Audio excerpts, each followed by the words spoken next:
तर मित्रांनो, आज मी असंच विचार करत होतो की खूप मुलं भरती क्षेत्रामध्ये आहेत. जेव्हा त्यांचं नाव सिलेक्शन लिस्टमध्ये येतं, फायनली जेव्हा ते पोलीस होतात, तेव्हा त्यांच्या अंगावर गुलाल पडतो.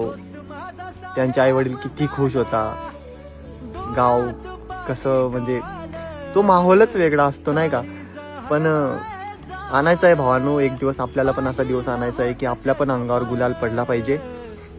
माझं स्वप्न आहे की माझ्या प्रत्येक भावंडांना यश मिळावं. भावाला बहिणीला त्याच्या अंगावर गुलाल पडावा.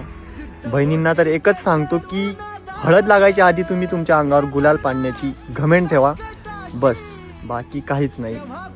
जेव्हा आपला बाप गावातून व्हाईट पॅन्ट शर्ट डोक्यावर टोपी घालून जाईल ना, तेव्हा त्याची मान अशी पाहिजे ना की अशी पाहिजे. एकच धैर्य ठेवा की आपल्या बापाला मान खाली टाकून कधीच गावातून जाऊ द्यायचं नाही. त्याची मान वरच पाहिजे, बस, बाकी काहीच नाही. मग बघा जडणाऱ्यांचे कसा धूर उडतो. तर तो दिवस फक्त डोक्यात ठेवून मेहनत करा, बाकी काहीच नाही मित्रांनो.